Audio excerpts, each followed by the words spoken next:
Welcome to Reddit's for Sleep, where your nights get quieter, one story at a time. Every evening, we bring you handpicked Reddit stories, narrated in a calm, soothing voice to help you relax, unwind, and drift off. If you enjoy peaceful nights with just the right storytelling pace, you're in the right place. So before we begin, take a moment to like this video and subscribe to Reddit's for Sleep so you never miss your nightly escape. Now, get cozy and let the first story begin. Story 1. How I quietly took down my boss who tried to destroy me. I never imagined I'd be in this kind of mess at work. The kind of situation where you feel trapped, watched, and outmaneuvered by someone who's supposed to be in charge. My boss, Greg, a man with a loud voice and a ruthless streak, was one of those people you don't want to cross. But cross him, I did, accidentally. I was a junior analyst at a medium-sized company. I worked hard, kept my head down, and tried to stay out of office politics. Greg, on the other hand, thrived in it. He liked having control, making people walk on eggshells. I noticed early on how he would take credit for others' work and blame people without proof. It was subtle, but sharp. The trouble started when I found a mistake in one of the quarterly reports, a small error that, if left unchecked, could have cost the company thousands. I brought it to Greg's attention quietly, expecting thanks, or at least acknowledgement. Instead, he told me to keep my mouth shut and not rock the boat. I didn't listen. I escalated the issue through proper channels, not to be a whistleblower, but because I cared about the company's future. That's when things went sideways. Greg caught wind of it. Suddenly my projects were under review. Meetings got canceled without notice. Emails went unanswered. I felt invisible. Then, one morning, a vague accusation hit HR that I was leaking confidential information to a competitor. It was a lie, but Greg was powerful, and the company culture was silent about defending anyone against him. I knew I had to act. Not with anger, not with shouting. I needed a plan. For weeks, I quietly documented everything. Every email, every meeting, every interaction. I asked coworkers to keep records too carefully, without raising suspicion. I researched company policies, labor laws, and whistleblower protections. I reached out to a trusted mentor outside the company. At the same time, I kept doing my job well. No excuses, no slip-ups. I made sure my work was above reproach, polished to the last detail. One evening, after hours, I discovered Greg had been manipulating the reports himself, the very reports he accused me of mishandling. He had altered numbers to hide budget overruns and shift blame onto the department I worked in. I saved copies of the original files, backed them up securely, and prepared my case. Instead of confronting Greg directly, I filed a detailed complaint with HR, attaching my evidence. I remained calm, professional, and factual. The company launched an internal audit. Greg was suspended pending investigation. Weeks later, the truth came out. Greg's misconduct was exposed. The company apologized, reinstated my reputation, and even promoted me quietly to avoid stirring the pot. I never celebrated or bragged about the revenge. It wasn't about that. It was about reclaiming my dignity and setting things right. I still see Greg occasionally, but the power dynamic has shifted. The man who tried to destroy me now watches his words carefully. Looking back, what helped me wasn't anger or revenge itself, but patience, strategy, and believing that truth quietly wins if you're willing to wait. If you ever find yourself feeling powerless against someone who abuses authority, remember, the strongest weapon isn't noise. It's calm, steady action. Story 2. The wedding speech I didn't give. I never thought I'd be standing there, speechless, at my best friend's wedding. But that day, everything changed. My name's James. I was the best man for my childhood friend, Mark. We grew up together, went to the same schools, shared the same crazy dreams, and I trusted him with everything. We'd been through rough patches, sure, but nothing ever shook that bond. Then came Sarah. Mark met Sarah a year before the wedding. She was charming, beautiful, and seemed to fit perfectly into our tight-knit circle. I liked her at first, honestly. I thought she made him happy. But as time passed, I noticed things that didn't sit right. Sarah had a sharp tongue, but only for me. Whenever I was around, her smile felt forced. The subtle digs in conversation, the side-eye glances when I cracked a joke, all of it piled up. I kept my distance, thinking maybe I was overreacting. Then one night, everything came crashing down. Mark had invited me over for drinks after work. It was supposed to be a casual catch-up, but Sarah was there too. The moment I walked in, the atmosphere shifted. She barely greeted me, eyes cold, voice clipped. Mark seemed oblivious. I decided to bring up something I'd heard a rumor about Sarah talking badly about me to mutual friends. I wanted to clear the air. The look Sarah gave me was sharp, almost predatory.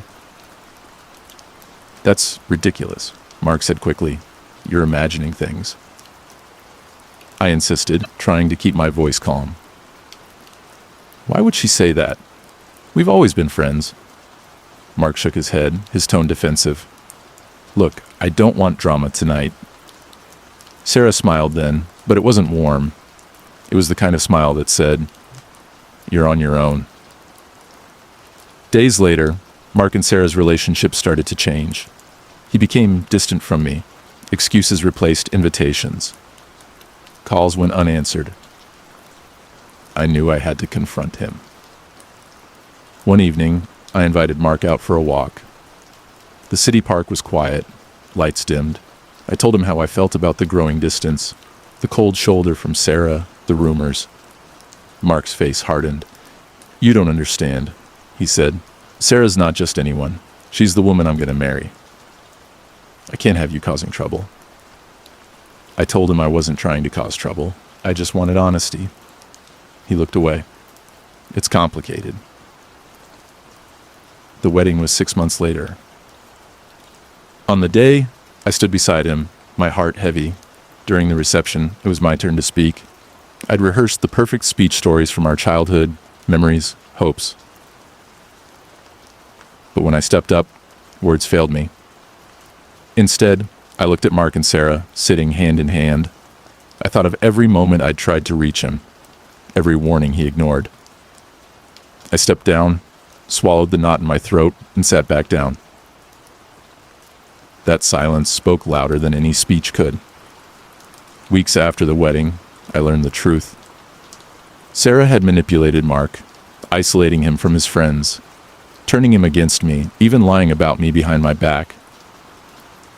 She played the victim perfectly to everyone but me. I never confronted Mark again. Some friendships break, not with loud fights, but with quiet disappearances. But here's the thing, I don't regret how I handled it.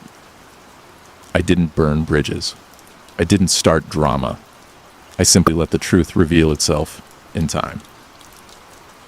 And now, years later, when I hear about Mark and Sarah's struggles, I feel a strange mix of sadness and relief. Sometimes, the best revenge is living well, away from the chaos. If you're listening and you've ever been pushed aside by someone you trusted, remember this: your silence can be your strength. And sometimes, walking away is the loudest statement you can make. Story 3. The roommate who stole more than just my stuff. Living with roommates is a gamble. Sometimes you get lucky, friends, easygoing people you actually enjoy sharing a space with. Other times, you get what I got. Someone who sees your kindness as weakness and decides to take everything you've got without a second thought. My name's Aaron, and this is the story of how I caught my roommate stealing from me and how I quietly made sure he paid for it. It started simple enough. I found my favorite snacks disappearing faster than usual. No big deal, I thought. Maybe he was hungry. Then, I noticed my small collection of video games and DVDs started to shrink. I'd leave the house for a few hours, come back, and something was gone. At first, I blamed myself for being careless, thinking I might have misplaced things in the chaos of moving. But then, my wallet went missing. Not just once, but twice. Both times it turned up in places only he could have known I checked. I confronted him quietly. No yelling, just an awkward conversation that ended with him denying everything. I started keeping track. Little things. My bike seat was loose one morning. My headphones vanished for a day, then reappeared in his room. The final straw was when I discovered he'd been sneaking into my locked closet and taking clothes to wear without asking. At that point, I decided to act, but not like you'd think. No shouting matches or dramatic confrontations. Instead, I set a simple trap.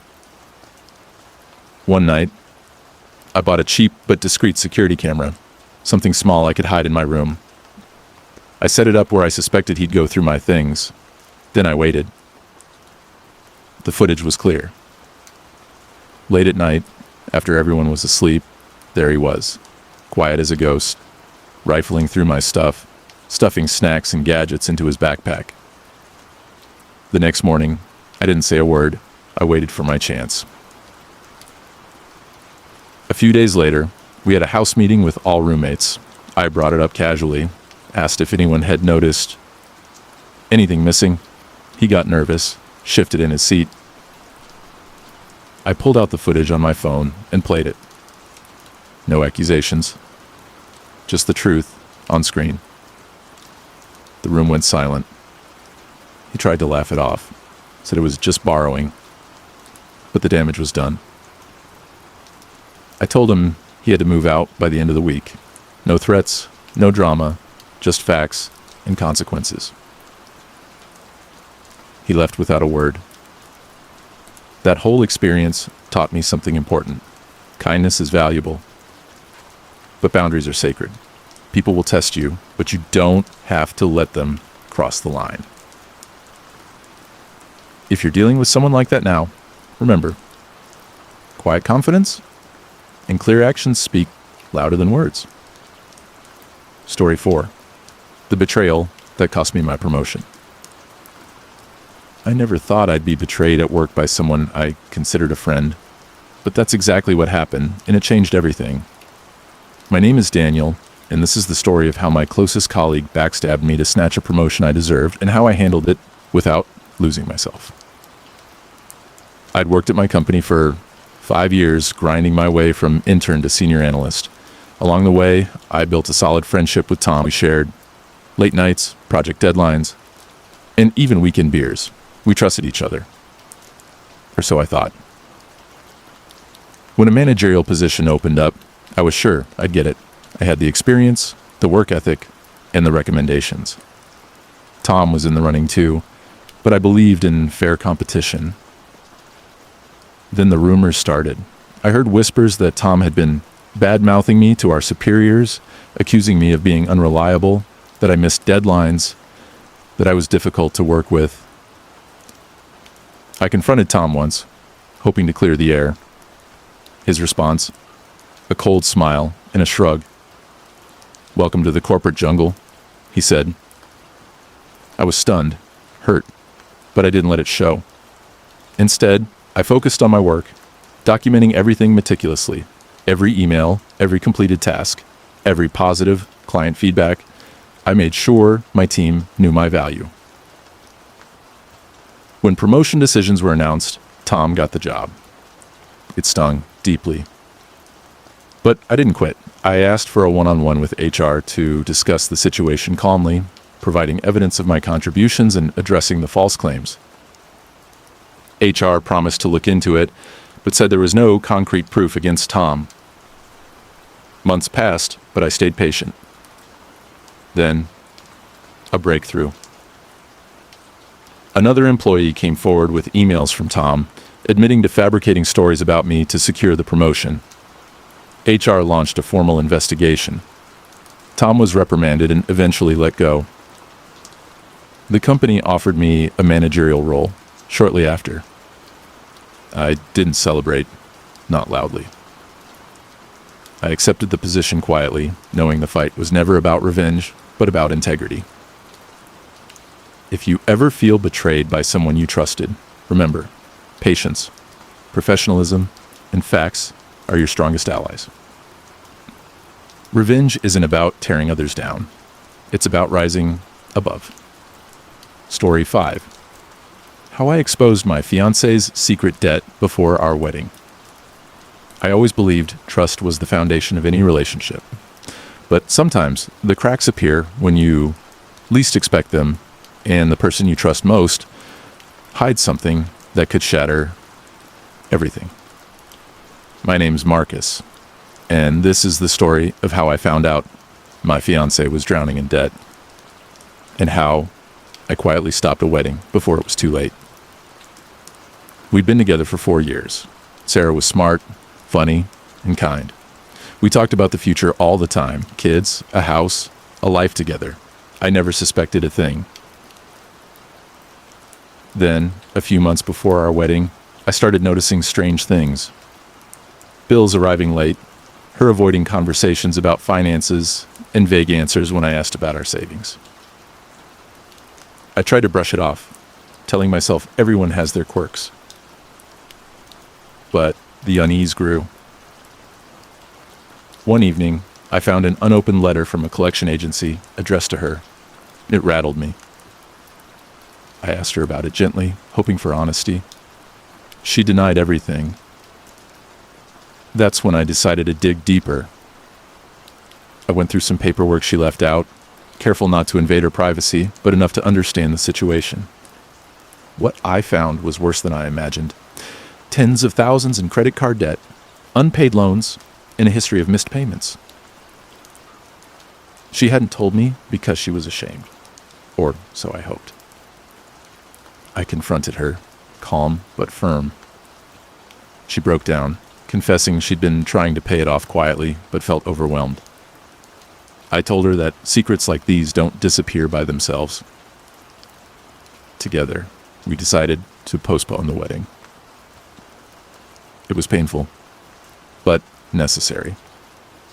In the months that followed, we worked on transparency and rebuilding trust. Eventually, we decided to call it off. It hurt. But I learned that love isn't just about the good times. It's about facing hard truths, together or apart. If you ever suspect someone close is hiding something serious, trust your instincts. It's better to face the storm early than be caught in the wreckage later. Story 6. How I stood up to my entitled sister and won back our family's respect. Growing up, my sister Emma was always the center of attention, loud, confident, and honestly a bit demanding. She had this way of making everything about her, like the world owed her special treatment. As the younger brother, I spent most of my life trying to keep the peace, diffusing her tantrums and smoothing over family drama.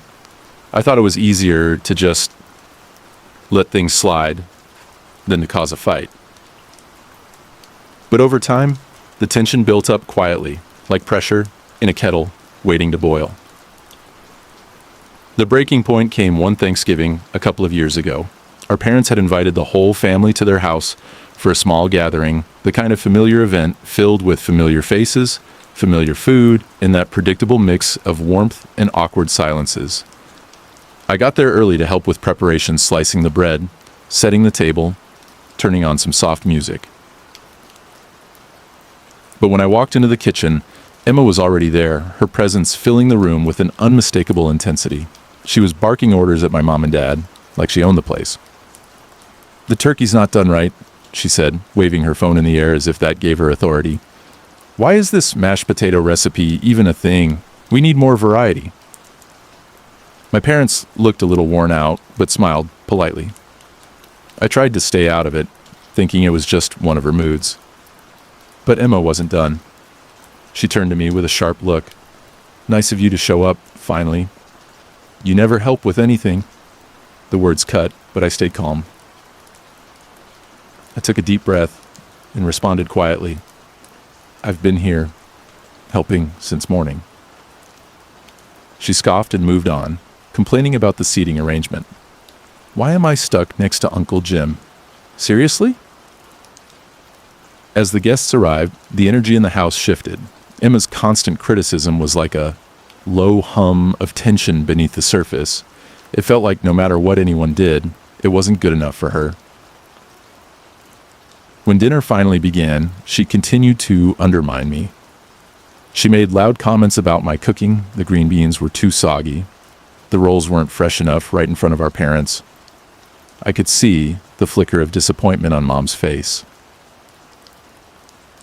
I wanted to say something then, but I held back, thinking, let it go. Not worth it. But after the meal, as people started clearing the table, Emma cornered me. You never help out, James. You're so selfish. Her voice was low but sharp. Something inside me snapped. I looked her in the eye and said, Emma, that's not true. You've been making demands all day, criticizing everyone. But have you ever thought about how much you take from Mom and Dad? You expect everything, and you give nothing back. She blinked, surprised. I continued, voice steady but firm. Remember when Dad's car broke down last year? You didn't even offer to help with the repair costs. You expect Mom to babysit your kids every weekend while you go out with your friends. You never check in or ask if they need anything. The room went silent. My parents looked at each other and then at Emma. For the first time, I saw a crack in her confident facade. She opened her mouth to retort, but I raised a hand gently. I'm not trying to start a fight. I'm saying that it's time to recognize the imbalance here. Family is about give and take. Emma sat down, quiet now. The tension hung in the air like thick fog. Over the next few weeks, I noticed a change. Emma stopped demanding special treatment at family events. She started asking how she could help, even volunteering to cook one Thanksgiving dish the following year. Our parents seemed more relaxed too, their smiles less forced. We didn't suddenly become best friends overnight. Old habits die hard, but the respect between us grew. Standing up to a family member is never easy, especially when you've been the one trying to keep the peace for years. But I learned that sometimes peace doesn't come from silence. It comes from speaking your truth calmly, setting boundaries, and trusting that your voice matters. If you find yourself carrying frustration or resentment with someone close, don't be afraid to speak up, even if your voice shakes. Because respect isn't given, it's earned through honest conversations and courage. Story 7. How I quietly exposed my friends' lies and saved my reputation. I never thought I'd have to question a friendship I trusted for years, but sometimes the people closest to you turn out to be the ones you least expect. My name's Ryan. For over a decade, my friend Chris and I were inseparable. We shared everything, from late-night study sessions in college to the anxiety of our first real jobs. We were more like brothers than friends. I trusted him completely. We promised to have each other's backs, through thick and thin. So, when the opportunity for a promotion came up at work, I felt ready. I had spent years proving myself, staying late, taking on extra projects, and constantly pushing to learn more. I was confident this was my time. But then, things started to change. I noticed my manager suddenly seemed distant. Emails went unanswered. Meetings I once led were suddenly assigned to others. Then, whispers began. People I barely knew started giving me strange looks, avoiding eye contact. I heard rumors about me that I was unreliable, lazy, maybe even dishonest. I was shocked and confused. I couldn't figure out where it was coming from. Then, one afternoon, I overheard a conversation in the break room. Chris was talking to one of my coworkers. His voice low, but clear. Honestly, Ryan misses deadlines all the time. You can't count on him to finish projects on time. My stomach dropped. I confronted Chris that evening over a drink. "Why are you saying these things about me?" I asked, trying to keep my voice steady. He looked away, uncomfortable. "It's just, work is competitive, man. I need this promotion. But not like this," I said. "You're spreading lies." Chris shrugged. "Maybe I'm just telling the truth they don't want to hear." I wanted to yell, to storm out, but I stayed calm. "I'm asking you to stop. Because you're destroying our friendship and my career." He didn't respond. From that moment on, I knew I had to protect myself, not with anger, but with facts. I started documenting everything. Emails showing my completed tasks, messages where I reminded teams about deadlines, and feedback from clients praising my work. I also discreetly talked to coworkers I trusted. Many admitted they'd heard Chris's rumors, but weren't sure what was true. One colleague even shared an email Chris had sent our manager, criticizing my work with no real evidence. Armed with this, I requested a private meeting with my manager. I laid out my case calmly, presenting all the evidence. My manager looked surprised. "I wasn't aware of these rumors," she said. "Thank you for bringing this to my attention." She promised to investigate further. Meanwhile, I avoided any public confrontations with Chris. Instead, I focused on continuing to perform well. A week later, during a team meeting, my manager addressed the issue. She clarified that the rumors were unfounded and reminded the team about professionalism. Chris avoided eye contact with me after that. Eventually, the promotion was officially offered to me. It felt bittersweet. The friendship I'd cherished for years was fractured beyond repair. I reached out to Chris one last time. "I'm disappointed," I said quietly, "but I hope you find your way." He didn't respond. Looking back, I realized this was a painful but valuable lesson. Sometimes betrayal comes quietly, not with a bang, but a whisper. The way you respond, with patience, clarity, and dignity, can make all the difference. If you're dealing with someone undermining you, remember this: collect your facts, stay calm, and trust that truth has power. And sometimes, letting go is the only way to protect yourself. Story 8. How I escaped the life of crime before it consumed me. When I look back at my early 20s, it feels like a different lifetime, a dark chapter I almost didn't survive. I was barely 20, eager to make something of myself, but trapped by my environment and the bad choices I made. I grew up in a tough neighborhood where opportunities were rare and money was tighter than air. Most of the guys around me seemed to fall into the same pattern: quick cash, fast thrills, and consequences nobody wanted to think about. I thought I was smarter than most, that I could navigate the line without crossing too far over. At first, it started small.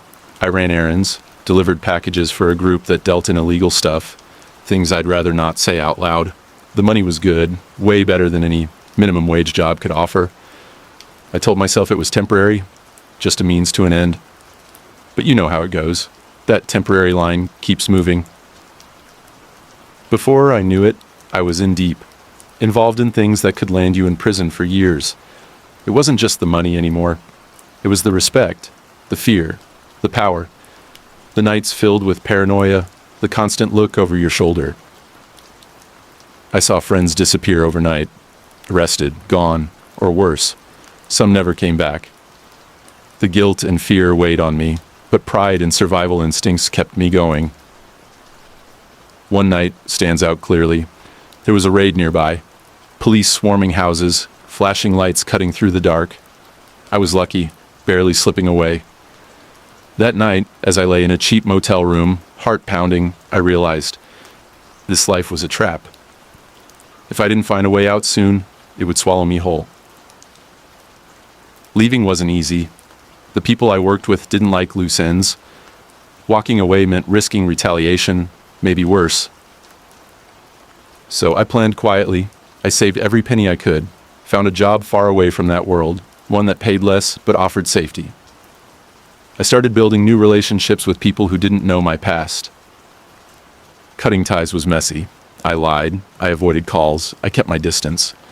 There were nights when I feared I'd be found out, when the temptation to go back was almost overwhelming. But, step by step, I escaped. Years later, I live a different life. One of stability, peace, and hope. The past still haunts me, but it doesn't define me. If you're listening and feel trapped, remember, no matter how deep you fall, change is possible. It won't be easy, and it won't be quick, but it's worth fighting for. You can find your way out. One day, one choice at a time. Story 9. The night I took the fall for something I didn't do. There are moments in your life that unfold in slow motion. You don't realize, while they're happening, how deeply they'll settle into your memory, how much they'll shape who you become. This story is about one of those nights, a night where I made a decision that could have ruined everything, just to protect people who didn't deserve it. I was 22, still figuring life out. You know how that age feels somewhere between being a teenager and a grown man. You think you know what loyalty means. You think you've got time to fix every mistake. Back then, I was living in a shared house with 3 other guys. One of them, Jay, was the kind of guy everyone gravitated toward. Loud, charming, and unpredictable. He always had people around him, always had a story. The rest of us were quieter, but we rode the wave with him, partly out of friendship, partly because we were too young to realize when we should step away. That Friday night, Jay threw a party. It started like any other music. Cheap drinks, too many people squeezed into a small house. People I'd never seen before came and went. Bottles clinked. Laughter echoed down the hallway. I stayed mostly in the kitchen, sipping slowly, talking to people in short bursts. At some point past midnight, things started getting weird. The vibe shifted. I heard yelling from the backyard, not the drunk, rowdy kind. Something sharper. When I stepped outside, there were about 6 guys surrounding one another. Tension tight in the air. I didn't know all their names, but they were clearly drunk and clearly not playing around. 2 of them were squaring off, shoulders tight, eyes narrowed. I remember Jay standing off to the side, arms crossed, watching like it was entertainment. Then someone threw a punch. It was quick, hard, and suddenly, everyone surged forward. I was frozen for a second. I didn't know if I should break it up or stay out of it. I took a step forward to try and de-escalate, but right then, I saw something flash in the moonlight. A knife. It happened fast. A scuffle, a scream, people scattering like birds. One guy dropped to the ground, clutching his side. Not life-threatening, but serious enough. People ran. Some into the house, some straight out the gate. I stayed. I don't know why. Maybe shock. Maybe because I knew running would make me look guilty. Jay stood next to me, breathing hard. His eyes were wide, but he wasn't panicking. He leaned in and said quietly, "You need to take the blame, man. You didn't do anything. They'll go easier on you. You've got no record. Just say it was you, just for now." I stared at him. "What?" "You're the cleanest out of all of us," he said. "Just hold it down until we figure this out. You'll be fine." It was like my brain split in 2. Half of me was screaming not to say a word. The other half, the stupid, insecure, loyal half, thought maybe he was right. I hadn't done anything. Maybe I'd be okay. Maybe protecting them made me honorable. When the cops arrived, I was still standing there. They asked who was involved. Jay looked at me, just a flick of the eye. And I said, "It was me." They cuffed me. The next 48 hours were a blur of questions. Holding cells, lawyers. I didn't sleep. I didn't eat. I didn't even know if the guy who got stabbed was okay. Turns out he was in the hospital but stable. I didn't admit to the stabbing. I just said I was involved. Enough to keep suspicion on me. enough to protect the others for what? I still don't know. Then, something unexpected happened. A neighbor had security footage. The backyard camera caught the whole thing. It wasn't clear, but you could make out movements, who ran, who stood, who held the knife. And it wasn't me. One of Jay's other friends, a guy named Darren, someone I barely knew, had done it, and I had almost gone down for him. They released me later that week. No charges, just a warning. Jay never visited me, never called. The guy I nearly threw my future away for disappeared like I never existed. I moved out the next week.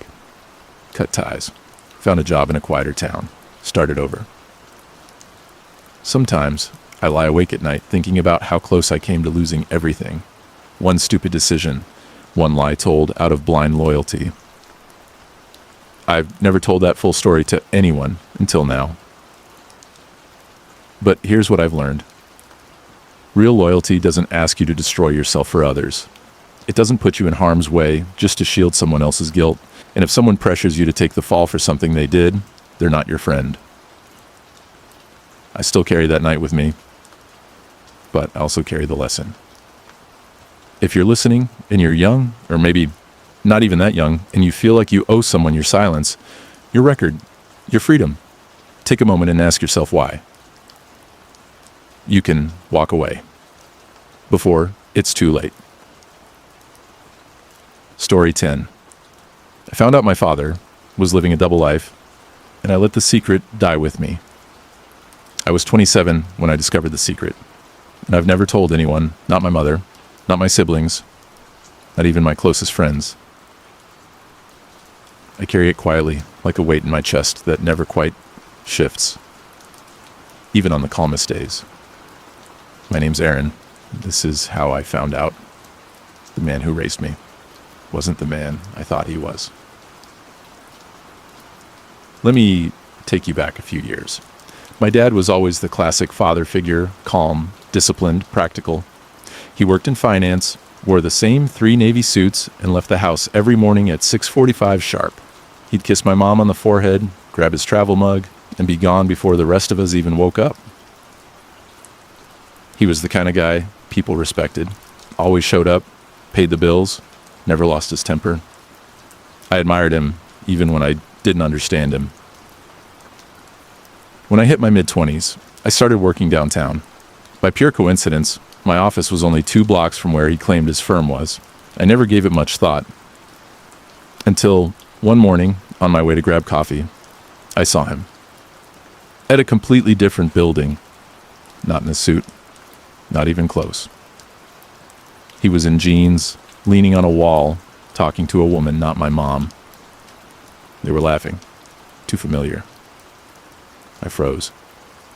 He didn't see me. I told myself it had to be a coincidence. Maybe a client meeting. Maybe a family friend. But it stayed in my mind, like a thorn. That evening, I casually asked how his day was. He said, same as always. The lie was smooth, practiced. Over the next few weeks, I started noticing more oddities. Days he said he was at work, but his car wasn't parked at the firm's lot. Meetings that couldn't be confirmed. Times when he didn't answer his phone during lunch breaks. So I started digging. Quietly, carefully. I didn't want to ruin my own image of him, but I needed the truth. I checked property records, bank statements, phone logs. It didn't take long to find what I feared. He was renting another apartment, under a second name, a variation of his middle name. Paying for it monthly from an entirely separate account my mother didn't know existed. I visited the building once, pretending to be a delivery driver. The woman from earlier opened the door. She looked to be in her late 30s, friendly, pregnant. I asked for Mr. Lang. She said, "He's at work. Should I tell him you stopped by?" I thanked her and left. I stood outside the apartment for a long time that day. Not angry, not sad, just numb. Everything I thought I knew, every dad moment, became stained with doubt. Did he ever really love us? Was this woman someone he truly cared about? Was I just a piece of a life he was slowly replacing? I didn't confront him. Not right away. I watched him for weeks after that, like I was studying a stranger. I noticed how he smiled at dinner, how he asked about our days. Nothing about him seemed different, but everything had changed for me. I finally decided to speak to him privately. It was a quiet Sunday. I told my mom I wanted to take him out for breakfast, just the two of us. We sat in a small diner on the east side of town, the kind he liked. I ordered coffee and waited. Then I said, "I know about her." He didn't flinch.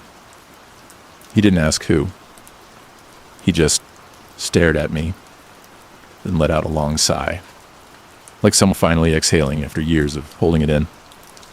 "How long have you known?" he asked. "A few weeks." He nodded slowly. "I was going to tell you, someday."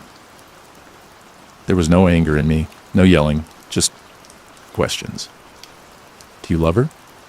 He paused, then said, "I don't know." I believed him. He told me they met during a business trip years ago, that it was supposed to be temporary, that when she got pregnant, everything changed. He said he never stopped loving us, that both lives became real to him in different ways, that he didn't know how to undo any of it without breaking everything, and that he wasn't ready to do that. I asked him if Mom knew. He shook his head. Not a clue, and I pray she never does. We sat in silence. There was no solution, no neat ending. Just two men sitting in a booth, staring down at a truth too heavy for words. When we got back to the house, he thanked me not for forgiving him, but for not destroying the family with the truth. I nodded. And I kept the secret. Years have passed since then. The other woman, she eventually moved away. From what I know, he still supports her child, my half-sibling, I suppose, but quietly. Financially, without presence. I've never told my mother. I've never told my brothers. I carry it alone. Do I regret it? Some days, yes. Other days, I think I protected something that didn't need to break, just because one man couldn't stay whole. I still see my father. He's older now, slower. We speak like we used to, about work, about life. But there's a layer that wasn't there before, a quiet understanding between us, a shadow in the room that neither of us dares to touch. If you're listening to this, and you've ever found out something you wish you hadn't, something that changed the way you see someone you love, I want you to know something. Not every truth needs to be loud. And not every lie comes from hatred. Some come from fear, from weakness, from a desire to preserve something, even when it's already broken. The world isn't black and white. Sometimes it's just gray. That's all for tonight. If these stories helped you unwind, I'd truly appreciate, it helps more people find peaceful sleep too. And if you want more like this, subscribe to Reddit's for Sleep. We're here every night with new stories to drift off to.